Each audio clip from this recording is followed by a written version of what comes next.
Hello, everybody. Welcome to World 1-1 Podcast. I'm your host, the Nestle Wonderball, Chocolate Thunder, Mr. Eddie V. Joining me is the Red Velvet Nordic Beast himself, Mr. Larry Giver. I'm currently Skyping in from Hyrule. You can't get me out of this. The laughter we just had. Welcome, everybody. Eddie's trying to talk me into putting the damn controller down. I'm convinced I can do both things at once. He can't. Oh, I can, and I will. Oh, sorry about that, everybody. We shall see. Today's episode is pretty much, and everybody, congratulations if you got a Switch Friday or Sunday. If you didn't get one, but still planning on get one, hopefully you'll get one soon. I didn't get a Switch because I'm planning to get it in June. So that's why I didn't pick it up. But on this episode, we're going to be talking about the Nindies showcase that came on this past week. I believe Thursday. It came on like Thursday morning. So we're going to be talking about that. That's right. Yep. We're going to have some earlier. It's been Tuesday. Huh? That might have been Tuesday. It was the 28th. Was it? I thought it was Thursday. Huh. It might have been, I think. We got Switch impressions from Larry, so he's going to talk about that. And I'm going to talk about kind of my actual first 2 days of selling the Switch. Then we're going to get into some Zelda impressions. We're not going to spoil any part of the story, but there are some things that's just in the game that we have individually searched and kind of find out at different times, but we did find them. And it's just mostly stuff that we've been doing. So that's going to be our Zelda impressions. But let's get into the. There'll be some spoiler-ish things. And we'll try our best not to spoil it from the story perspective. We might talk about points that's in the game that might be part of the story, but you don't know when that part of the story actually happens. So, but we're gonna start with the Nindies showcase. And also, if you guys are now hearing this on Monday, if you haven't listened to the latest MVC of Nintendo voice chat, if you haven't heard that podcast, I do recommend go listening to it. They had some of the developers and one of the people from Nintendo, Damien something, who did the presentation for the Nindies. He was on the Nintendo voice chat podcast, and they were talking, so do check out that episode. But we're going to get into the Nindies showcase. The first thing they showed off was SteamWorld Dig 2. This is by Image and Forum Games. It's a new character called Dorothy, and the release date will be summer of 2017. So they have a trailer that you can check it out. Larry, what did you think about this one? I am fucking beyond excited for SteamWorld because I loved the first SteamWorld. I really did. Yes. Watching this though, I'm a little perplexed. It feels like the formula's changed slightly, and I know it's going to sound weird, especially coming from me. But it feels more Metroid-y, less Dig Duggy, and I'm not sure I'm excited about that part. I really, really liked it just the way that it was. Mm-hmm. You know, it was that perfect balance, and that dig dug component is part of what made it so cathartic for me to just sit there and play it over and over and over again. Because, dear God, I have played it a lot. That was kind of my go-to on my 3DS when I was bored and didn't know what I wanted to play. I could just sit there and dig all day, over and over. So that's a thing. But no, I am excited. I am hoping that it does turn out fantastic. Even with maybe with a small change in the balance of the gameplay formula, I can still see myself getting a lot of enjoyment out of it. I'm really hoping they didn't lose that insane amount of dig dugness to it that it had. I think they'll still have it. I think it. I didn't really think about it as a Metroid-ish kind of feel to it, but I think if you go back and look at it, you could probably see it. Because I don't think No, SteamWorld that game did. is very much a hybrid of Dig Dug and Metroid. It is those two slapped together. Okay, but there's no bosses in the first SteamWorld because I know I own it on. I think I own it on Wii U and 3DS, but I haven't beaten it yet. I haven't gotten far in the game, which I should just There's pick like it up. big end boss, but that's it. And that's it. Okay. Yeah. So yeah, that it looks beautiful though. It looks good. I can't wait to really play. That's one I'm definitely going to get. Moving on, they announced Ukulele by Team 17 and Playtonic. This one is going to have multiplayer and it's coming soon. So they didn't give an actual date, but it's coming soon in the near future.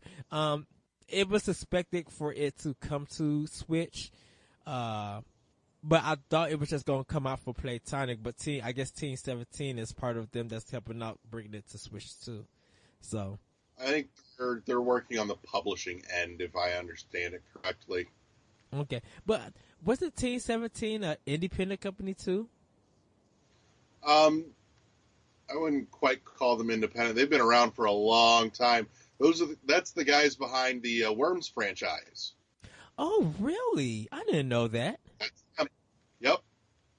Oh, wow. Which I'm really hoping I get a nice new Worms game on my Switch, because that'd be a great one for like tabletop mode where I can just, crack that out with, split up the controllers and have at it with it. I think that would be a fantastic thing. Moving on, Overcooked by Team 17. This one's going to have the HD Rumble, 4-player, and all content in DLC. They didn't give a date for when that'll be out, but that's probably like their next game that's going to come out after Ukulele. It looks fun. It looks really good.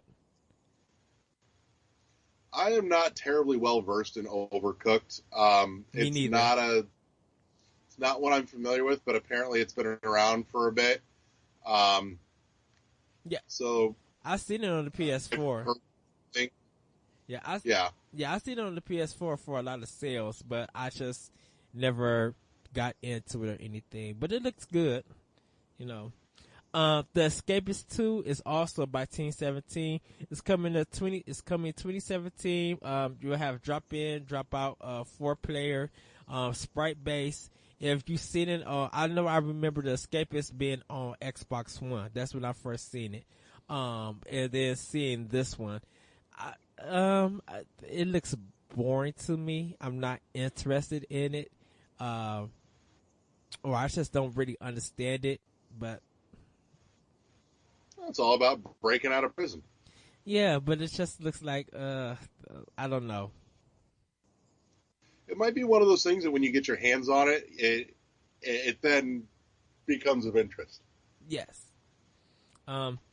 Next game is Goner by Raw Furry. And one of the developers on there they were on Nintendo Voice Chat. They are just so funny, but they're so cool, and they kind of had the heart of a gamer. And I was just like, oh my goodness, these guys are amazing. It's a roguelike platformer. It's going to be launched. This game is launching first on Switch as a time exclusive, and it's coming 2017 with DLC later on. And Garner, what this one is like, it looks kind of really sprite based, not so much as 8-bit. But you're like this guy, kind of have a affection, have a friendship with this whale, and you would do anything for it, even die for it, and even dying is like part of his death is inspiration. And it looks really, really good. Like, I'm like, oh wow, like it's a game that that's definitely on my radar for me to buy. I'm curious. I don't know if it's going to be my cup of tea, but I'm at least willing to give it a crack and see what comes of it. Yeah. So, like, even if it's not my thing, I can look at it and go, that looks well done. Just might not be my cup of tea. Yeah, it looks like to be a roguelike Metroidvania kind of game. A little bit. So, I can't wait to see more. Hopefully we'll get a release date. If not, I think we'll probably get a release date by E3. They'll probably have more word for it. Unlikely. Yeah. The next one is Dandara. That's Dandara. And the reason why I'm spelling it out because I thought it was Pandora, but the way that it looks. This is also by Warfurry. 360-degree 2D platformer. It's a black female as the main character. It is coming out this summer, and it looks sprite based. You got to make it a race thing, Eddie. What'd you say? I said, why you got to make it a race thing? Because, you know what? I'm gonna flash kick you when I get a chance. I didn't know that was coming as soon as the words were out of your mouth. I mean, this is the first game that I could even imagine that has a black female as a lead character. It looks very stylish, very good, quick. Like, it hits all the points for like a download day one download for me. Like, it looks really good. I love the character design, her love for little afro stuff, and she just looks like she could kick tail. So, I can't really wait for this game to come. Fair enough. What else is on the list? Kingdom 2 Crowns by Warfurry. It's a co-op mode and it's coming in 2017. It looks like a strategy based game. Very sprite based, just like Dandara. And you would make the choice of what to do in that game. It looks okay. I wish to see more footage of it, but it looks all right. Okay. Moving on to one that's probably surprised Larry, and I don't know if it got him hyped or anything, but Runner 3 by Choice Provisions. Commander Video is back.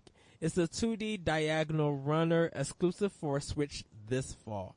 And they redid the graphics, so the graphics look very modern and very colorful. They took out the sprite-based look out of it. But it still look like it's music-based focus. And you just still jumping in. I think now you can slide in the game too, I believe. You could slide before. Oh, I didn't know that you could slide. Yep. I got some mixed feelings about Runner 3, actually. I've been watching that for a while. Mm-hmm. One, I'm not nuts about the music in this. I'm not. Something about it just doesn't hit the mark for me like the other ones did. On top of that, the aesthetic on there, I'm not super crazy about. I'm a little sad, actually. I liked that original aesthetic. I even liked Runner 2, but this whole thing is just all about like fucking food. And as much as I like food, something about it just is not clicking for me. I'm not seeing anything aside from the name of the game that's got me excited. I mean, it's got a great pedigree behind it, and I will end up picking it up because I like the Bit Trip series, but I am just not as jazzed for this as I would or should be. I probably thought it would be because of the graphic style. The music, that one is debatable because I don't know if the music is going to be that house pounding sound, and listen to some of it, and it's a severe departure. Not that in itself is inherently bad, but I just like the direction they've gone with it. Oh, it's not for me, and that kind of breaks my heart a little. Well, yeah. One of the big games that I'm definitely looking forward to is Blaster Master Zero by Anti Creates. It's a 2D side-scroller and top-down, and it's coming exclusive to Switch and 3DS in March 9th. So actually, this Thursday of this week, the game will be out for the Nintendo Switch, which the game looks good. I I really like I said, can't wait till I get my Switch. That's one of the games that I'm definitely gonna buy. This is actually the third game, I think, third or fourth game, maybe. Cause of course you got the original Blaster Master, and then Blaster Master that was on WiiWare, and then this one. But I'm thinking I think there was a Super Nintendo one also. I don't remember. Or a Sega Genesis one. I have to look it up. But this one looks really, really good. It does actually look like a solid piece of software put together. I was never huge on Blaster Master back in the day, but I can certainly respect it. I'll play bits and pieces of it and still have fun with it. It's just not a go-to for me. You see how they didn't mention Mighty Number 9. I was just like, they worded that stuff real good. Next is Flipping Death by Zonk Games. This game made me laugh. This game looks very interesting. It's a 2D platformer. The main character is called Penny Dowood. She dies and she gets a job as deaf when she died. The game is kind of if you think of Paper Mario, or is it Super Paper Mario? The game that you in 2D and then you have to switch it to go to 3D. It kind of does that, but you go from the dead to the living world and vice versa. And you take over objects and stuff. It's coming 2017. The art style is totally nice. If you think of what's the Halloween one before Christmas? Nightmare Before Christmas. You mean Tim Burton? Yeah. It has that style. Yeah, I can feel a little bit his aesthetic in that. Yeah. It's not claymation, but it's animated, but the characters kind of look that way. The voice acting and the writing seems like it's going to be really funny. And it feels like it's going to be kind of almost somewhat of a platform puzzler adventure game. Like if you do this and you solve the quest, you return to the dead to give them, and I guess you'll get something for it, like a reward for it. And it looks really, really good and so funny. You know what the story reminds me of? Dead Like Me. That was the first thing that popped into my head. Girl ends up dead, figures that's it, and instead she gets roped into being a Grim Reaper. Mm-hmm. Now, granted, the whiny little broad from Dead Like Me was probably the least likable character in the whole show, versus Flippin' Dead actually looks like, a tolerable main character that doesn't want to just bitch about everything and what the whole world owes her. So I'm a little more Jones for that.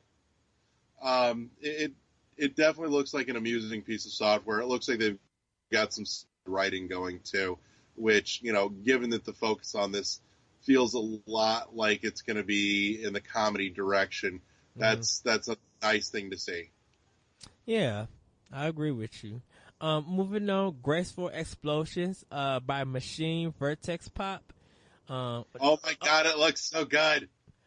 It's an arcade 2D. Oh yes, I love this one. It's an arcade 2D shooter, which you kind of go left and right. So if you think of Geometry Wars, but in a 2D kind of sprite thing, but different. It's completely different. Reminds me of Insanely Twisted Shadow Planet. Oh really? Yeah.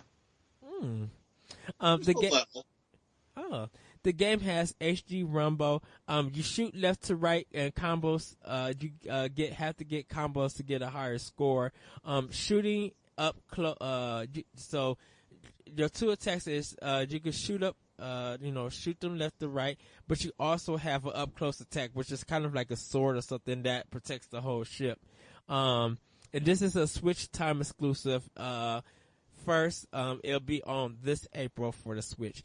This game looks beautiful. Like this, every time I look at it, and I was just like, I'm gonna be here for hours playing this game. Like or if you even if you think of Resogun and that kind of sense, but this is like 8-bit 2D platforming. It looks just wonderful, dude. I got super hyped and going back and look at it, I was just like, the combos I could make in this game. Oh yeah. No, and when you say it looks beautiful, it does look beautiful. But you got to keep in mind, if you haven't seen the trailer for this yet, don't think beauty in terms of like uber detailed. It's very, very stylized in a very simplified geometric pattern sense. I'm reminiscing to the early days of the Fresh Prince and New Kids on the Block. Oh my goodness. Oh my goodness. Okay, and reason why neon triangles and squares printed on every. For some reason, New Kids on the Block came to my mind when I was driving. Like, and I wanted to just hear their first album. I'm like, why do I want to hear New Kids on the Block? Yeah.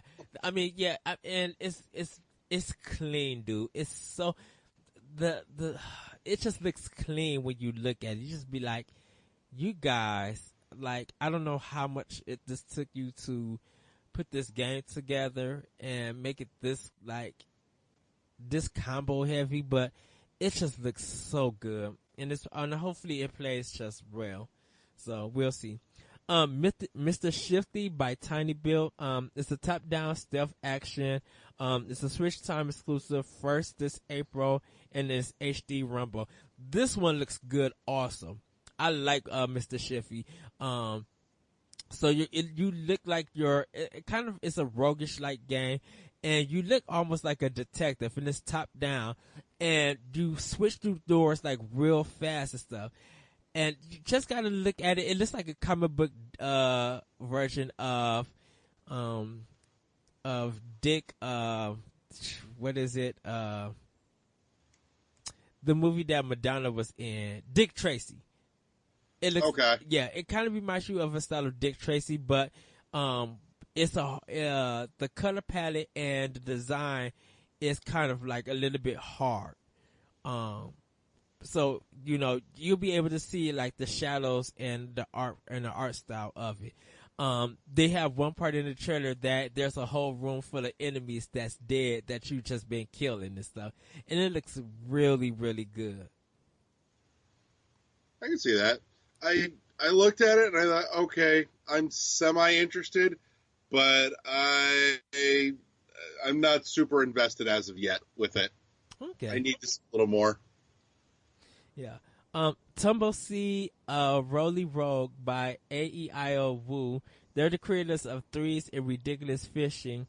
This is a roguelike physics game. You're a small sea who's headed up a mountain to save his home. It's a dual stick adventure, and it's coming this spring. So pretty much you're balancing the sea on this platform that's going up. And you kind of looks like you gotta plant that's more seeds and stuff and avoid traps and everything. It's very basic. It looks fine. I've heard a lot of interesting things about what they're doing with the HD Rumble with that. Mm-hmm. So even though it looks a little on the basic side, I'm curious to check it out just to see what they're doing in that regard. The next game is called Shakedown Hawaii by V Blank Entertainment. It's from the creators. Oh my god, I'm so ready for that. It's from the creators of Retro City Rampage. This is a top-down 16-bit shooter. For some reason, it still looks 8-bit, but I guess let's go with 16-bit. It's a Switch Time exclusive, first this April.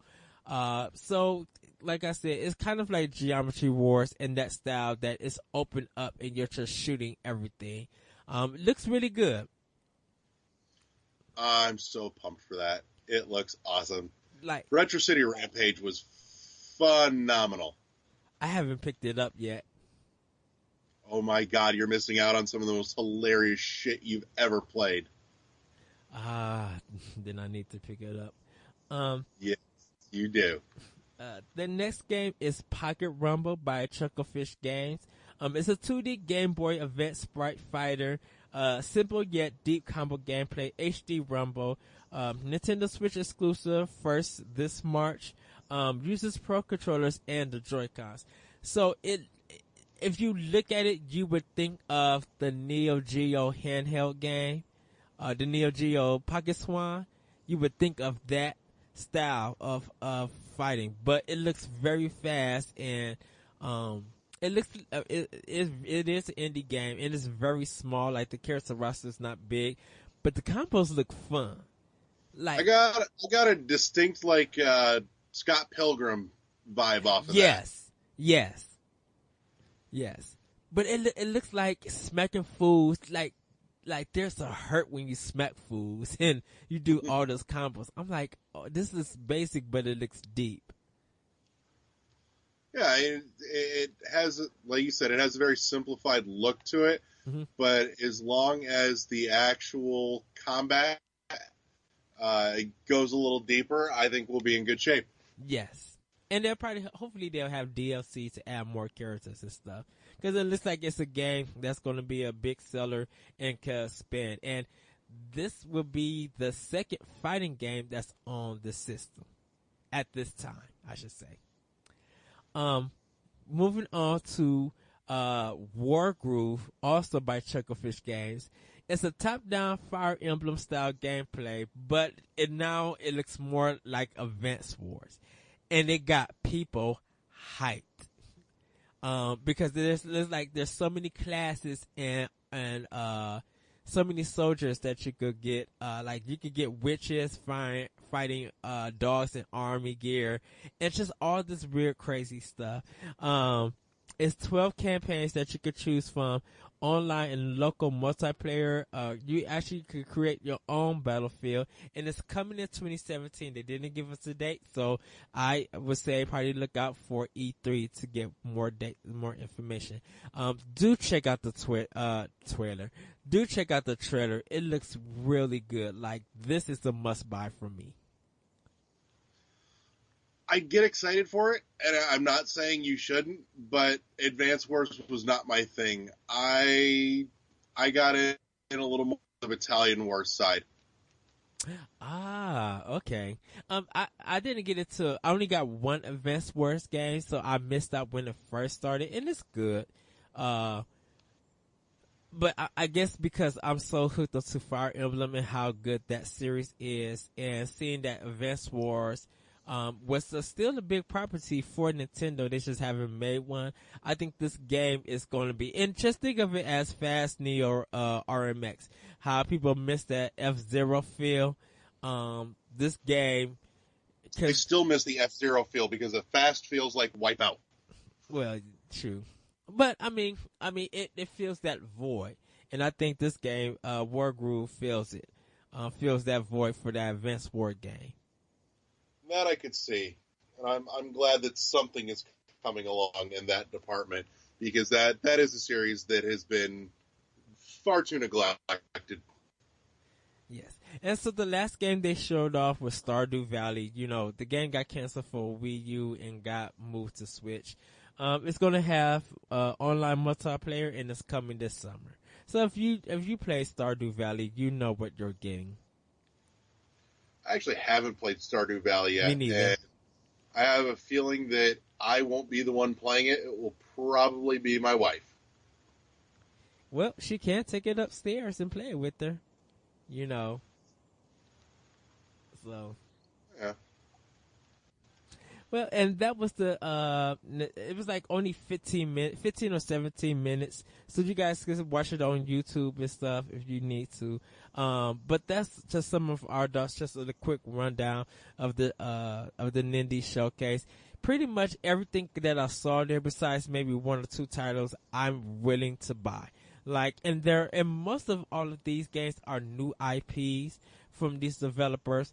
And the way that they look really wants me to support them. And I am going to support them when I get my Switch. Like, they have a lot of must-have games. And that space for Nindies, if it continues to grow and be big, I gotta support them, and hopefully you guys who are listening who own the Switch will support them also. Because if you want great games still to come, we gotta show our support. Now there will be reviews, I will say that, but you know, if you believe in the game and it looks good and it looks fun, and you want to support them, please do.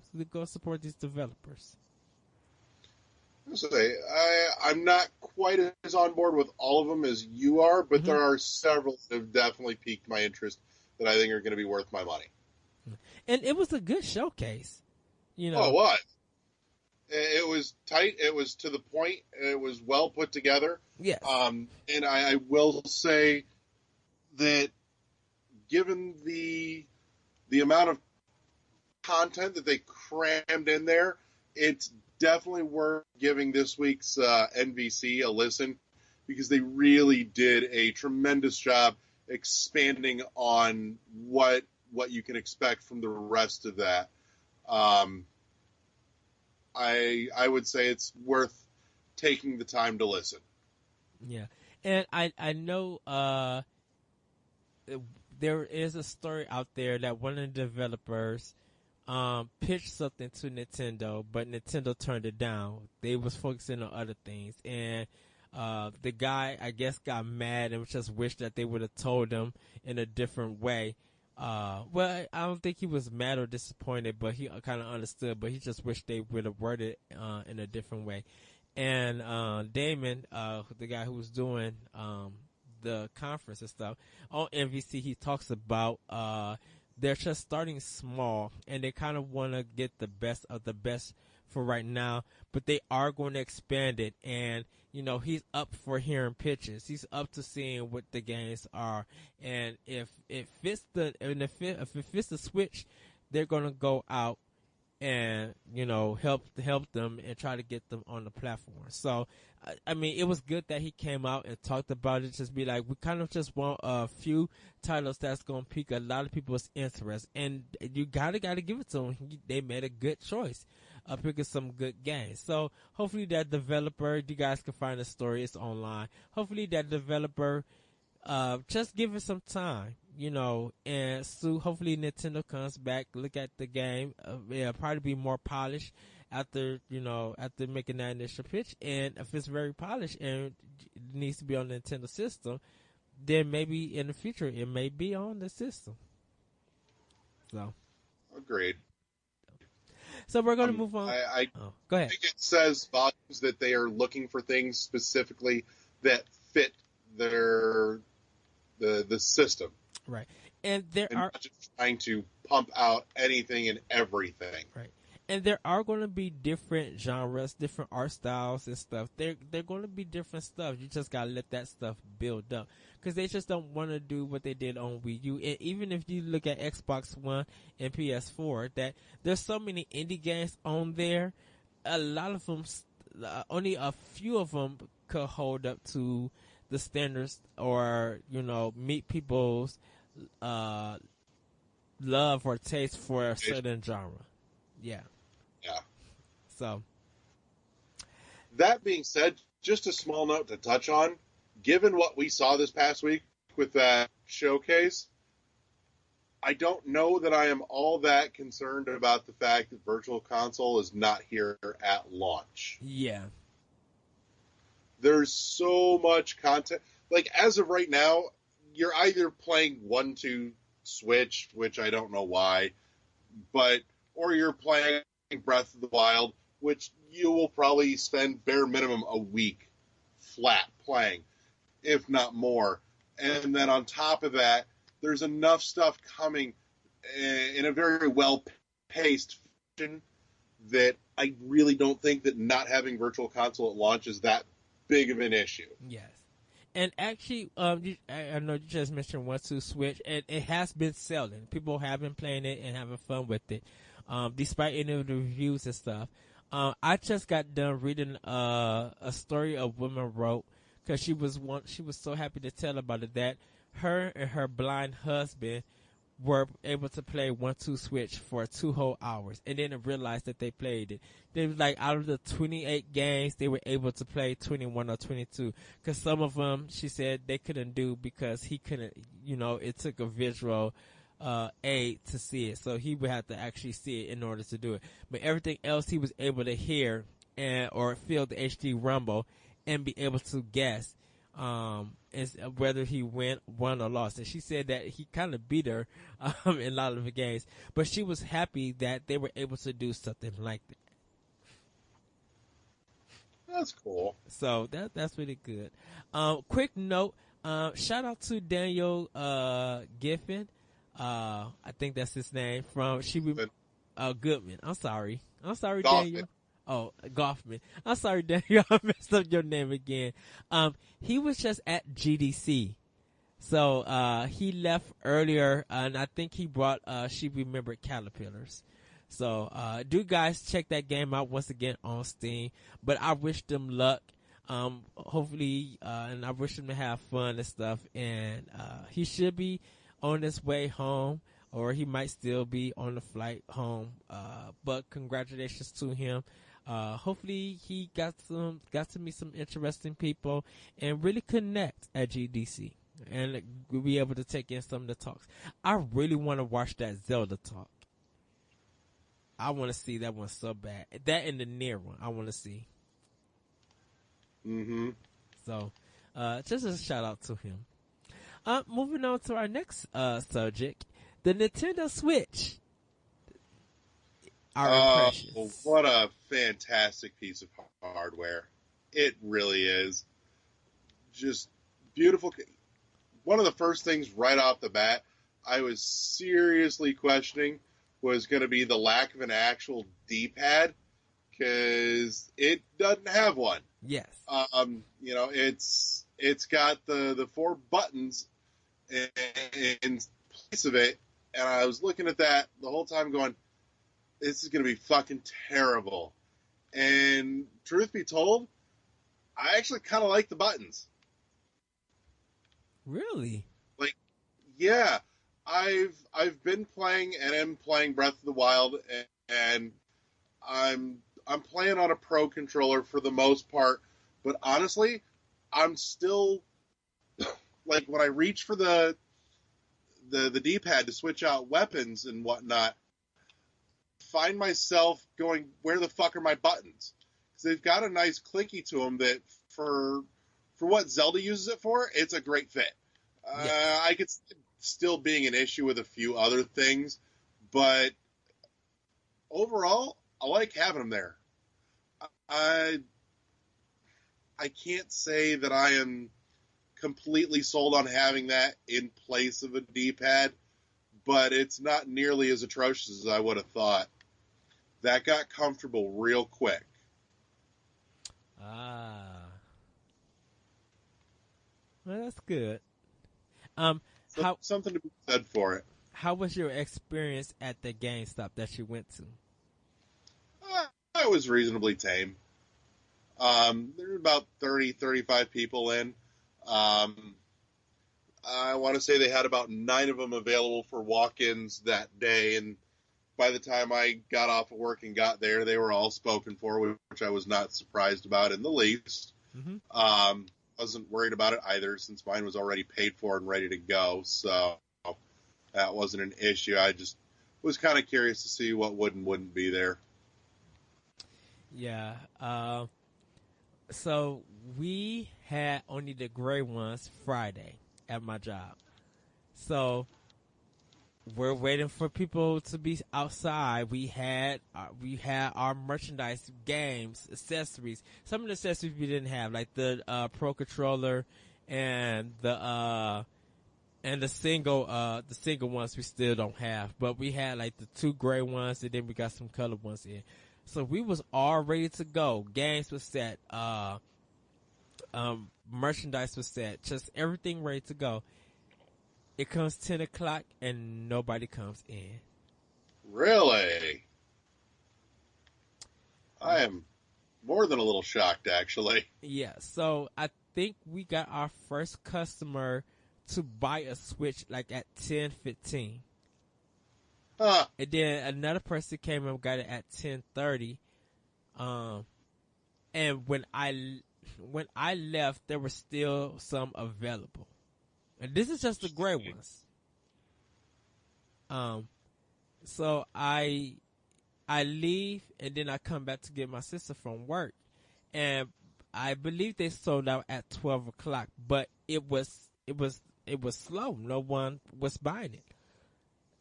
She said that by the time I left, when I first left initially, at the 11 o'clock, that's when all the phone calls came in.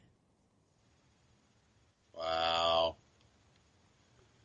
So, people who did the midnight release and people who did all the other places and stuff and couldn't find it wasn't even thinking about our store. Yeah. So, Sunday, we had an ad for it to say that we had them. And so we had some gray ones and some color ones, 5 of each. But we actually got additional 5, I believe, prior to Friday. So we had 10 gray ones and 5 color ones. And this time it was a bit better. We had more people come in, form a line. They got their tickets. We explained everything. We actually sold out of our Zeldas because we only got some pre-sale ones. I brought the first Zelda because I brought it on Wii U and Switch. And I also brought Horizon. But I'm playing that on vacation. Also, I was the first one to buy Zelda because nobody was buying none of the games. We I'm a little surprised at that, actually. Which one? The fact that nobody was picking up Zelda. Oh, when... What the hell are you with this? Yeah, well, today we sold out the Zeldas. Everybody was picking it up today. Once the Switch party sold out, we still have Bomberman. And from what I hear, that it's hard finding Bomberman. Bomberman is sold out almost everywhere. Why? It's $50 for semi-decent Bomberman. A lot of people been looking forward to playing this game. There's a lot of Bomberman fans, and they said it's not bad. People been having fun with their friends. The only don't know if I can justify that for $50. Well, the only game that didn't sell, haven't sold yet. I mean, Just Dance will probably sell a little bit. The Skylander game haven't sold yet. And I don't know how the eShop games are doing just yet, but hopefully, we'll find out later. Cause people just, huh? I bought a couple of them. I bought, Shovel Knight Treasure Trove and, picked up, Fast Remix. Was I Am Setsuna was on there, right? Yes, I Am Setsuna is up. Still for $40? Yep. Okay, that's fine. Cause I get a physical release for Switch, and I just missed it. I thought Has Been Heroes was supposed to be, but I know Snipper Clips is on there. That's available. Right. No, I couldn't remember if I Am Setsuna got a physical release though. No, it's always been digital because it's still $40 on PS4. Okay. So, but I think some people probably picked it up. Some people downloaded. I know some people bought the 16 gig memory card, micro SD card, but people are probably going to be ordering the higher one online. Like I'll probably get like a 64-bit. And then if I need to just upgrade it, then I'll just buy 128. But I think the 64 is going to do me just fine. Depending on how I put games on and take games off. Yeah, that's going to come down to personal preference as to whether or not you want to go physical or go digital. Yeah, and I gotta actually ask people, what do they think of if they bought Zelda digitally? How long was the download for it? That's probably just going to depend on your connection. Yeah, because I'm like, 13 gigabytes don't sound bad compared to a physical. It installs worse than that on my Xbox. like I said last week, the beta for Ghost Recon Wildlands was 4.5, and that's a beta. I'm not surprised though. So, and they probably have some more other stuff on there. So, but I was just kind of curious. But that was my impressions. I know one of my co-workers, they did buy one. People were buying the gray ones quicker than they was buying the color ones. That doesn't surprise me in the least. That surprises me, because I was just No. like, you guys want the gray ones, not the color one? Nope, I got the gray one. I can't deal with that color one. That shit fucks with my OCD. You are, Just looking at it like, why the fuck don't my controllers match? you do not have OCD. I'm telling you, I looked at it and was like, nope, cannot do that. No. I'm gonna pick up the color ones. It just looks nice. The controllers and stuff, they just look nice. That color just Like, looks if nice. I could have both controllers the same color, that'd be different. But one of each, no. Now, if they did a Metroid one like that, what? That's different. That's themed. These are just like two different colors. Like somebody should put this on the top of a squad car. Nintendo Switch. Woo, woo, woo, woo, woo. The cops out here. No, that's a kid that's just playing with the Nintendo Switch and doing something from 1-2 Switch. So, Adrian did get one, and Tony also did get one. So hopefully, if they come on the show when they get a chance, we'll get impressions from them. And what Adrian was waiting the show tonight because we're going to be talking about Zelda, and he screamed spoilers at everything. I don't. I just need to rub his. I can't. I just need to rub his belly and feed him sushi, and he'll be fine. I'm pretty sure we could have told Adrian that Link is going to be the main character. He yelled spoilers. Okay. So I'm just saying. So we are about to get into our last section of the show, which is our Zelda impressions. Larry is playing the game on Switch. I'm playing it on the Wii U. I have encountered some frame rate drops, and then they kind of been the consistency of the game is really pushing the hardware, but it's not bad. I dealt with it. It's no worse than what Watch Dogs 2 has done when you lose your internet connection and it drops down real slow and stutters. It's not that bad. That's just terrible. But it looks beautiful on both systems. It's kind of, hopefully when they do some more updates that they fix those issues, and we don't have to worry about them. But I haven't encountered it too much. The game just looks gorgeous.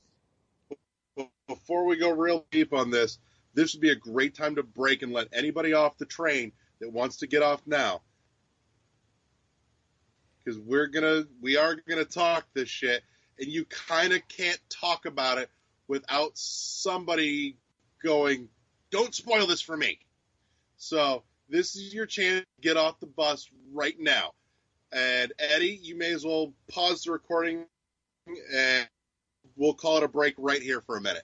Okay, so everybody, when we come back, we're going to talk about The Legend of Zelda: Breath of the Wild impressions and spoilers. All right, and we'll be right back.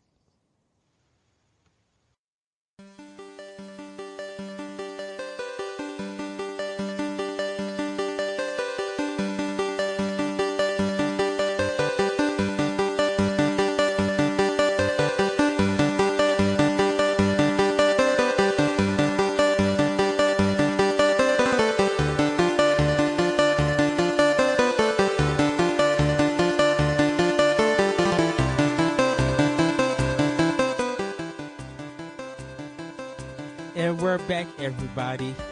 Now we're going to go into our Zelda Breath of the Wild impressions and or some parts of it maybe spoilers if you feel it that way.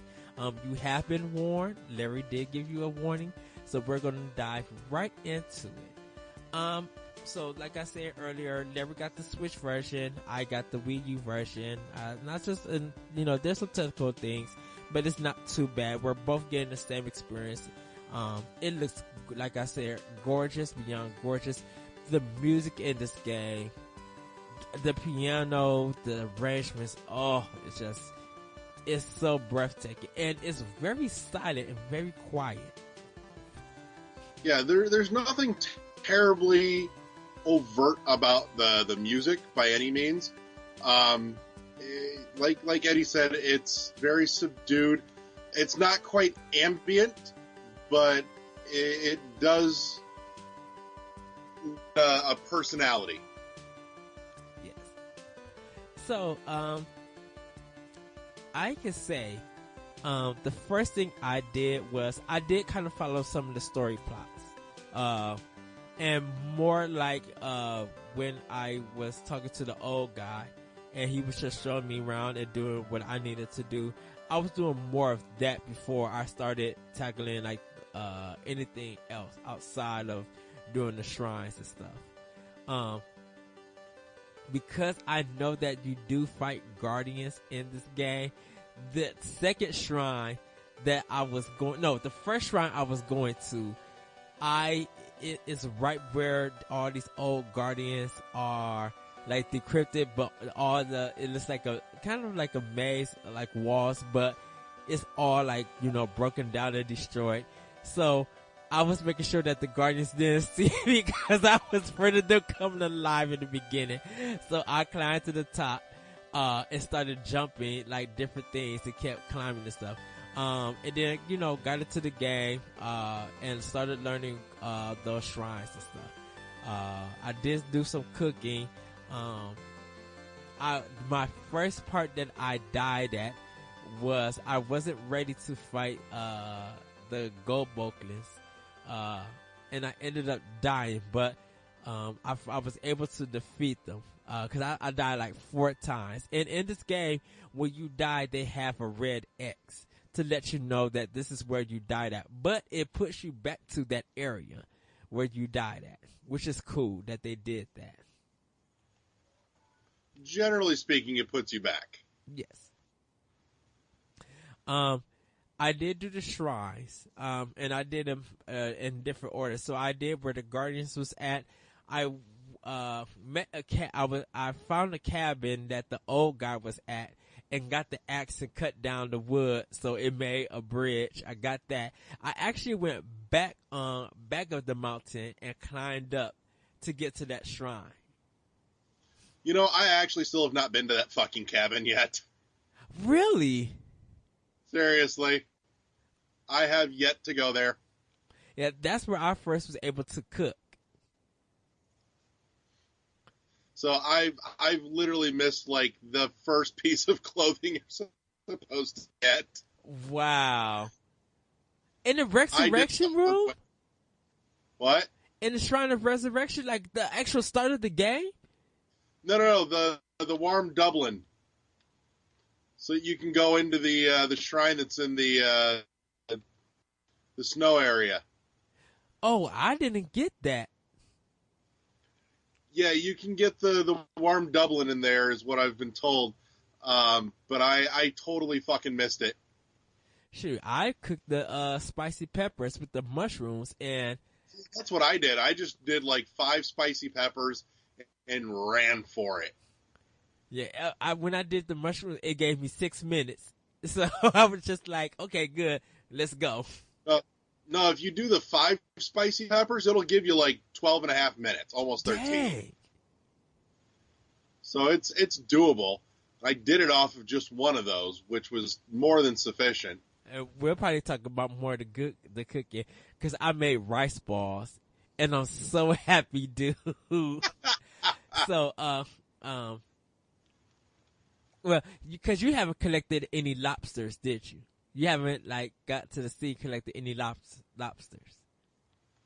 I think I've picked up a couple of the crabs, but no lobsters. Okay. Did you get some? You didn't get none of the rice wheat, neither, right? I've gotten some of the Hylian rice or whatever it is. Hylian rice. Okay, so I put crab meat. Let's just go with crab meat. I put the crab meat and the rice together, and it came out with the triangle of rice rice seafood, whatever those rice things are, rice balls. I got one of those. I got one of those, and I literally paused the game, and I think it's on Facebook or my Twitter page that I literally was happy. Like, it was making Japanese food in this game, and I literally lost my mind. Like, there is so much depth in this. Just and I hesitate to call it crafting because that's not quite right. Maybe like food crafting would be the right term for this. But yeah, so much flipping content. Yeah. So, and I mean, you could spend days just figuring out what to cook. Just all the different recipes. Not to mention, you know, that leads to the thing here is that this game is so bloody huge, and it's so much in the vein of the original NES Zelda, where they don't tell you where you can and cannot go. Yes. At all. They're just like, here's a big world. You go do whatever the hell you want. Doesn't mean that it won't get you killed, but we won't tell you can't do it.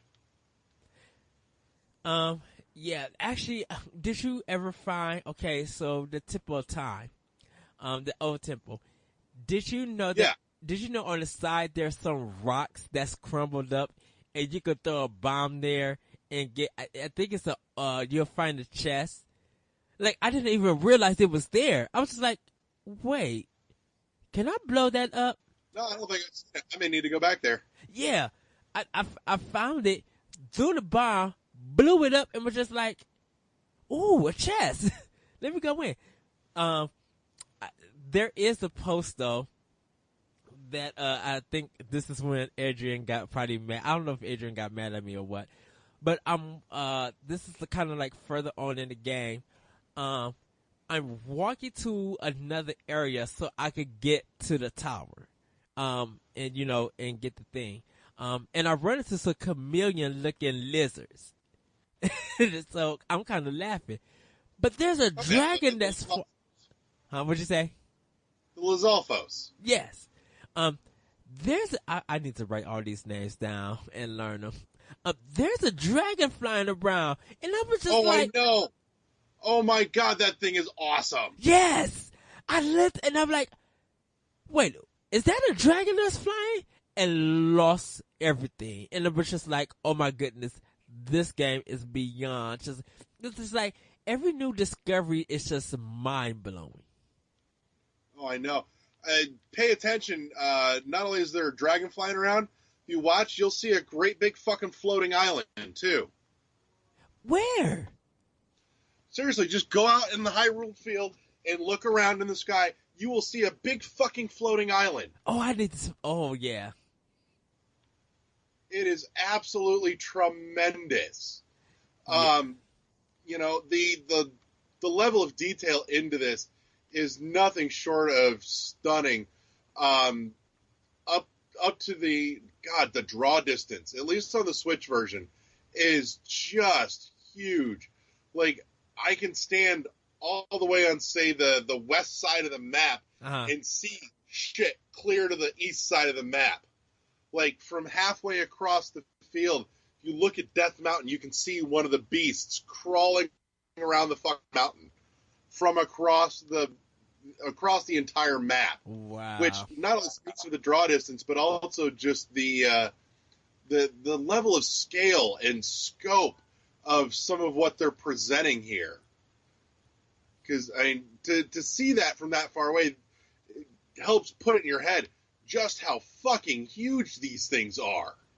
Yeah, and everything feels like a mini, like, and I'm not even talking about the shrines. I'm talking about just the world itself feels like a puzzle or a dungeon. Oh, it is.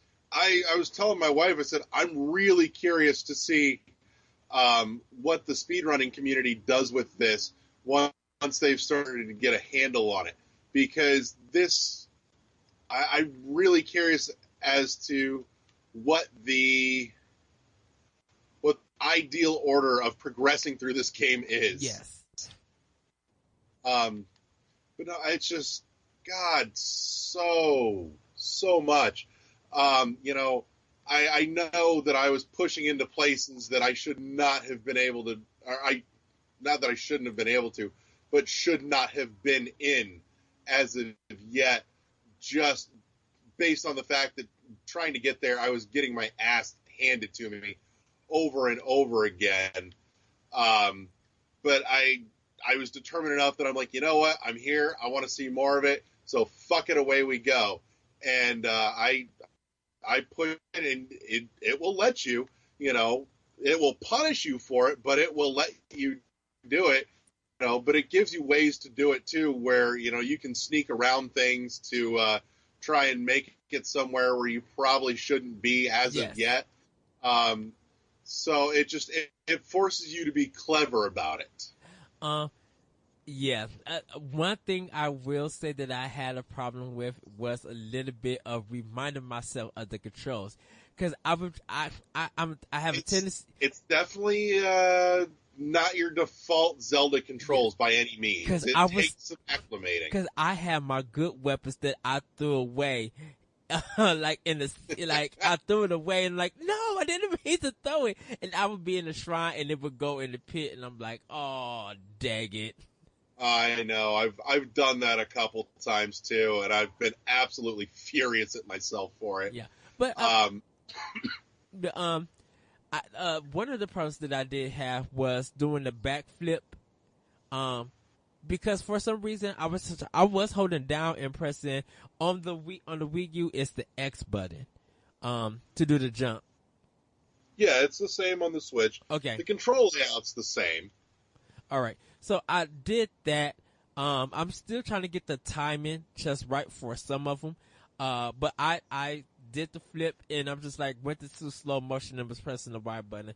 But it was just sometimes it doesn't register it on, but when it does work, it works. And trust me, you're going to need it at a certain boss. Should I call it a boss fight? I think I probably would, because I don't want to call him a mid boss, and I don't want to ruin who you're going to fight. But it is part of the story of the game. So when you get there, you will see why that technique is very important. Well, I don't think there's really anything that's wasted material in this game at all, truth be told. Everything is relevant at some point or another, it feels like, which I think is spectacular, just to see the level of detail that's gone into this. But that's, I don't even know. There's so much. It's so hard to figure out where to start with this game, Well, for me, it's I got to get energy. I got to get my heart. And it doesn't tell you on how to get that, because... No, it does not. It really just kind of throws you in and it says, here, you figure it out. Right. So when you start doing the shrines, finding them, you get spirit orbs when you solve them. Now that the game is out, and if you have it, if not, this is not a story spoiler or anything. Every time you get 4 spirit orbs, you could go to the typical time, or there's I believe in Kokoro Village. Kakariko Village, there's another little shrine, and my guess is there's a few others around too. Yeah. So when you go to where it asks you to pray, it'll actually heal you, but it actually, if you have the 4 orbs. And the orbs allow you to expand your energy, your heart meter. In for heart containers, or you can expand your stamina meter. Stamina, yeah. So, and don't forget there are 100 shrines in here. So you have 80 shrines dedicated to getting a full 20 heart container. Well, and on top of that too, don't feel super pressured about it. There is a way in the game where if you wanted to trade off some stamina for an extra container or an extra heart for some stamina, there is a way to do it. Okay, I haven't found that part yet. I haven't gotten to that part. It's there. It'll cost you about 20 rupees, but it's doable. Yeah. You will find rupees, but you don't find them common like you did in past Zelda games. You pretty much have to sell stuff in order to get rubies. So that means you will have to do a lot of battles and do a lot of collecting in order to get money for you to sell it. Because they some fucking work for it this time. Yeah, because a lot of it be like if you go talk to a merchandiser, the first thing that come up that be like sell. Like you have to go to that item and literally it'll say press A to buy if you want to buy it. Yep. So I mean, there are plenty of ways to rack up tons of cash. It's not, an impossible task by any means. Yes. It's just they will make you work for it. They're not laying around in the fucking grass everywhere this time. Yes. The Kokoros are ones that if you find them, depending on if you do their trial that they give you or you just find them, they'll give you seeds. There is a big Kokoro named Hetstu, Hestu. He's like this old grandpa, and you do have to fight some enemies to get his maracas back. So he need his maracas to do his magical dance. So so you'll be able to increase your arrows, increase your inventory, increase your shields. And I think it's just those three, and your weapons, and increase your weapons. So those 4 things that's in when you press the pause button, you could expand those. I've got some needs to give him actually, and I haven't made it back to Hestu to give them. Yes. To give him the seeds yet, so I can do that. It's on the to-do list. Did he fly back to the forest already? No, as far as I know, he hasn't moved from where he was at when I first him and got him his stupid maracas back. Okay, so because I think maracas, not maracas. I'm sorry, maracas. I feel like an idiot now. I'll probably say the same thing. His shaky instrument. Oh, and the dance is so funny, and I be dancing to the music, like, dude, it's funny. I'm weird. I just can't help being weird. I love being weird, but it makes me feel like a child, and I kind of dance along, and I get so happy seeing this tree thing dance because he looks like an old grandpa. Like they use his features of a tree to make him look like an old man. No, he looks absolutely ridiculous, but adorable at the same time. Yes, like I would buy a amiibo of him or a plush. Like I think it's a plushie of him. That'd be amusing. I'm sorry, they should have came out with more amiibos in this game. The enemy design. I'm sure we'll see something in addition down the line, but no, the amiibos they did do for this though are absolutely gorgeous. Oh yes! Oh my God, so much detail. Nothing short of just astonishing, beautiful work. But we've kind of been chatting back and forth over the last couple days, talking about because one of the big questions that you ask anybody is, the fuck did you do first? Because everyone has a very different approach to playing this, it would seem, and not that it's a bad thing, just right. Something worth noting. And talking with Eddie, he's been going after the shrines and everything. Meanwhile, my first thought was, I want to go and play with and get all the towers, and so I've been pushing hard to get all the towers for the sake of filling out my map. Yes. And like I said, it will task you. It won't tell you can't do it, but it'll make it damn hard. Yes. I've pushed into more than a couple of towers where I really should not have been, and it made me really fight to get there. There's been a few where there was one where it was up in the mountains, and it was cold as shit, and I was taking damage the whole way up that tower, but it was doable. There was another one that's covered in that purple goop, and you've really got to work at it to try and find a way around, because in order to get up high enough to get past that stuff, you've got not only guardians wandering around, like full-fledged, walking on legs, will kill you in a hit guardian, but there's the flying guardians to boot that are patrolling the area. Wait, what? If you haven't seen it yet, if you don't want to push that far, you can see the flying guardians. If you go poke around Hyrule Castle around the outskirts, yes, there are flying guardians running searchlights, and they are nasty. I see in the distance, and I'll be like, not today, Satan. You stay over there. Like, oh yeah, those things are just tough as nails. Yeah. And I've got nothing yet that'll even begin to touch that problem. So everybody, I have breaking news. Corey from NGR Radio, check out that on Facebook. He has just unlocked the whole map. Ah, bastard. He's beat me to it. So, I haven't did, I've been unlocking stuff, but shrines are like important to me. I got to, the tropical rainforest where it's raining, but that's where all the thunder is at.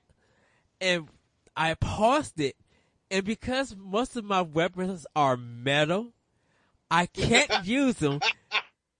And I will tell you why. So I had the metal part on it, and you can literally see the electricity coming to the weapon.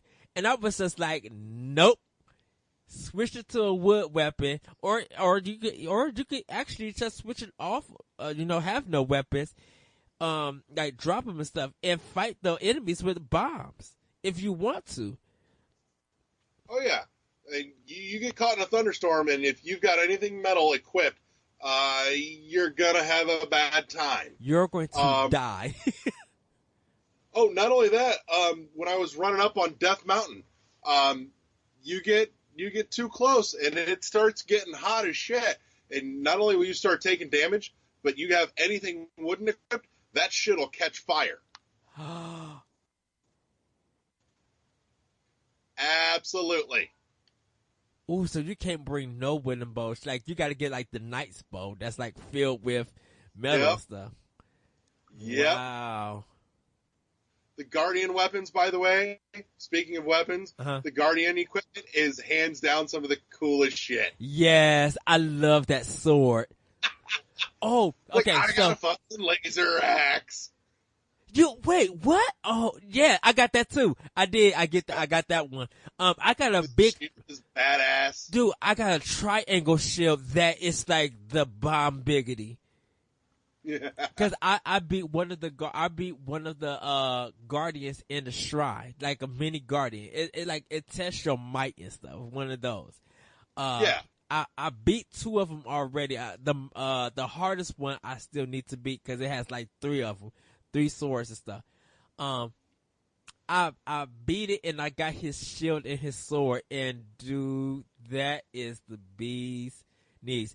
But don't forget, that stuff can easily break, just like any other weapon. Everything breaks. Everything breaks. Oh my god. And it makes me sad because I pick up these weapons and I'm like, this thing is so fucking awesome. And then it breaks. Yes. It makes me sad. But I will say, though, they've made it wonderfully simple to know how whatever it is that you're going to pick up stacks up against whatever it is you currently have. Yeah, so if you get close to it, whatever weapon you have in your hand, it'll shoot up or it'll shoot down. And I definitely for me, I'll use the weapon, let it break, want to go get that enemy's weapon, and just continue fighting. Like if I need to, clubbing them with fire actually helps and stuff. Like they went in on this game. There's just so much, like the minute details of things that matter that you would not think matter. Yes. Like when you try and, if you're climbing a rock face and it starts raining, you're fucked because you're gonna fall because that rock just got awfully slick. You cannot hold. It's all kinds of just phenomenal details have gone into this. Like nothing was overlooked, and I am beyond impressed. There's one part. Okay, so there's a shrine that is has flowers all around it. Mm-hmm. And the girl, I was there actually while we were recording. I was dealing with that obnoxious broad. I did that one. I did that one yesterday. You didn't even know. I refrained from scowling. So the girl tells you, the flowers are alive. Please don't kill the flowers. They mean everything. So you literally have to take your time. You cannot wasn't so bad up until right in front of the damn thing. Yes. And you can't really use weapons. And the blue globs come down on that mug. And I'm like, are you serious? So, but I got it on my first try. So, I'm calling it, by the way, the worst thing that I've dealt with in this. I fucking hate these little bastards. The whiz robes. Yes. The fucking worst. Yes. They take off too much energy. And they keep disappearing. I'm like, oh, are we really doing this still? Track where they go, though. That's not hard. It's just the attacks are brutal. Yes. And I haven't used their weapon on an enemy yet, but I still have it on. It's cool as shit. Okay. I did get like a boomerang sword. Yep. Those are really good. The boomerangs are fun as hell, but I mean, you've got to be on the mark with those things because you've got to catch them or they're gone. Oh. But yeah, I do think we've probably gone on this long enough. Because, dear Lord, there's no way we could begin to cover everything in this. I've been at this all weekend since Thursday night, and I feel like I've barely scratched the surface. Dude, look, those apples became Animal Crossing to me. Like I when I could snag and like. I think there's a limit on arrows, but probably not. At this moment, I think once you get more, I guess you'll probably be able to expand your arrows once you turn in more seeds. But the apples, like baking them, adding them to different other foods and stuff, they really matter. And I will say that when you do cook something good, it turns yellow, which is a good sign. But if it turns black, that means that it's not. So you could make elixirs or you can make food. There are some metal things that I haven't tried yet because I don't know why I can't mix them with anything. Because I really want to mix something and put them on my weapon, but I can't do it. They might be I think there is someone that you could go to and turn in those weapons. Turn in somewhere. Yeah. Turn them in and turn in those items, and it might make your weapon stronger. Don't know how long or of it still could break and stuff like that. Because I would love to make a guardian axe that's like full time that I could keep that won't break. So I haven't got any metal shields. All my shields have been wooden. Heck, I've been using that one little round little lid and stuff as a shield at times. The pot lid? Yeah. God. So, that's, I think we'll wrap it there, and I'm sure come next weekend there will be a whole lot more to talk about. Yes. But everybody, with that, thank you for listening to the episode. If you on Breath of the Wild, we do really want to talk to you guys. The MVC Video Game Book Club is doing Breath of the Wild for March and April. So hopefully we can hear your guys' stories and see pictures and stuff. There might still be people who don't want to know story spoilers and stuff. But I will say this, it would be cool to see where you find things at, and probably give hints to tell people where your stuff is at, because everybody want to know how are you doing the adventuring, your own adventure. And people, if you are reading other people's stuff about the adventure, be proud for them, be happy for them. Don't get upset and feel like it's ruining anything for you, because you're going to get to that point and you're going to tackle it the way that you will tackle it. So, you guys can find this show at shoutengine.com. We are on Twitter at world1_1 podcast. That's on Twitter. Our Gmail is world11podcast at gmail, WORLD11 at gmail.com. We have our Facebook, page. Did you pick a name yet, Larry, for the contest, or you're still looking? Let's do that shit. Okay. You keep pimping shit. I will find a post and we'll pick somebody. Okay. Everybody, I did a review for The Last Guardian, and Larry also has a blog up there talking about not related to the PewDiePie thing, but people of kind of the YouTube culture of doing like their own shows and stuff. So he has thoughts about that. So do check that out. You can hear my podcast, Optional Opinion, at the Anomalous Radio Network.podbean.com, or SoundCloud, iTunes, Google Play, and other podcast apps. Our very own Larry Giver was on my podcast to talk about XBLA. And I also have an episode with Anthony Cantu for the MVC Video Game Book Club. We talk about the Justice League Dark animated movie, so do check that out. Power Block is back on NGR Radio and NGR Radio on YouTube. We talked about the Nintendo Switch. We talked about some good things. That's me and Corey's show, so do check that out. I do apologize, everybody. Last week I was supposed to put up a feature and I totally forgot about putting it up. So, I'm gonna make it March's feature, so you guys will be able to read that. I'm getting my color in games. I'm getting that blog ready also. That will be out like in 2 more weeks. Probably, I kind of want to drop it on the day that it's the first day of spring and talk about colors in games, because I do really want to talk about the color and the detail in Breath of the Wild, the water, the lighting, the purples, the darkness, like you could see the evil with some of the colors.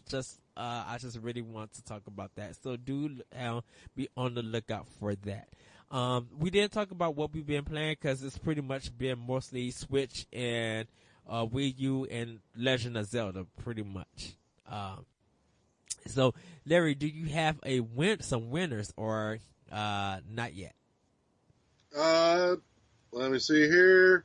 Give me a number 1 through. Give me a number 1 through 15. Okay, the first number I'm going to go with is 6. 1, 2, 3, 4, 5, 6. Marlon Mendoza picks up the soundtrack for Pegasus Prime. Give me another one. So, I'm going with my birthday, number 10. 10 down the list. 1, 2, 3. Cameron Cross picks up a copy of Pegasus Prime along with the soundtrack. And give me one last one. And to make this occasional, number 3, March 3rd, that the Nintendo Switch came out. Ted Sace picks up the autographed copy of Pegasus Prime to go along with his soundtrack. Yay, congratulations guys for winning the contest. We'll be having more contests coming on soon. Our very own Larry Giver hopefully we'll be gearing up for our E3 coverage. We're going to be discussing about that, how we are going to plan it and stuff, because I was thinking about some things in my head while driving about and getting ready for E3. Because like I kind of want to be ready for what they're going to be showing. Listen to oh yes, check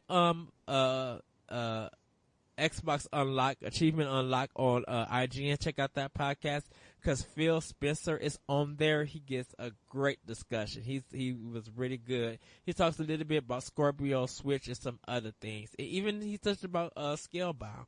So do give that one a listen. Also, it's a amazing discussion. So check that out. But with that, everybody, we are going to go head up because I need to go hurry up and get me a quarter pounder from McDonald's and then get back home and get ready to do some Zelda.